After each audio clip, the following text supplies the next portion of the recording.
My mother grew up in London during the war. She told me that bombs sometimes fell on her playground, and this is one of the only things I knew about her youth. She married an American GI, moved to Hollywood and divorced, and met my father, and she told these stories with nuance and leisure, as if everything that had happened to her in England was chaos, fog, and switchback trails overgrown with nettles. Everything in America was instead an easy map, obstacles met and overcome, culminating, she would have me know, in my birth. I grew up in Corona del Mar, south of Los Angeles, in a house that faced the sunsets. I can't imagine how different it was for my mother from her childhood. When she became a citizen, one of her graduating group said that in his home country, Switzerland, geography was a good metaphor for friendship. Upon entering Switzerland, or a family's living room there, immediate, unscalable-looking mountains confronted you. In a number of years, perhaps a lifetime, you might learn of one or two passes that would allow you entry into a Swiss person's heart. California, on the other hand, said the Swiss, was all beach. The moment you arrived, you could walk shoulder to shoulder with the locals, and you were made to feel welcome, even if you didn't feel ready for it. But never mind, he added, because when you know the Californians, after years and years of being on the beach with them, guess what? Mountains. You'll never get over them. My mother didn't fit in. She looked like she should. Long blonde hair, slender body, kind blue eyes, skin that tanned easily, but her body knew otherwise. Before she'd moved to America, she hadn't known what a sunburn was.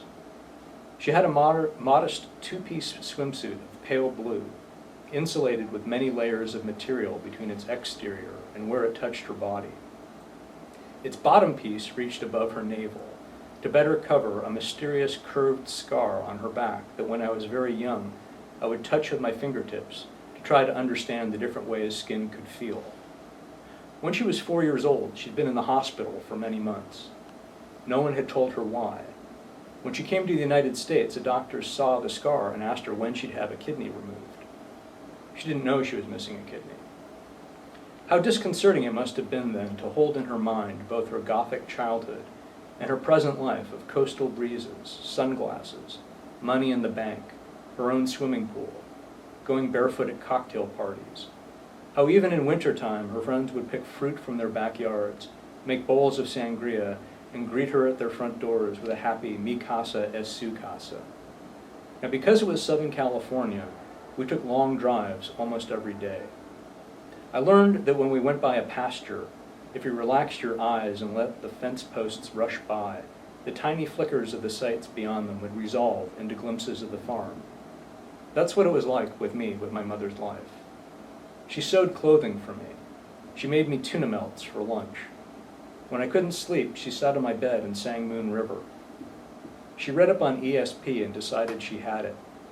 I used to lie on my bed and try to send out brainwaves to my mother. SOS! Sometimes, on a different day, she would come into my room and asked if I'd just been calling her, and I always said yes, and she would nod significantly, admitting to a seasonal wind she could count on. I was hers then. I loved my father, but I belonged to my mother. I knew a look on her face so well, I would sometimes lie awake at nights thinking about it. Something weighed on her, something that separated her from the present. Under big canvas reflective hats, zinc oxide on our noses, sunscreen on our shoulders, we hiked at the beach in our swimsuits, exploring the tide pools, tipping our big toes into sea anemones for the pleasure of it. And something was wrong. When I learned how to swim beneath an approaching swell, I popped up safely in triumph, and yet my mother's concerned eye fell on me with a weight I didn't understand. Back on shore, she reached for my hand as if there were a border crossing only she could see, and there were armed guards whose graces she would have to court with politeness and fear. Her polite gaze, if it could be translated, said, "You don't know what you escaped."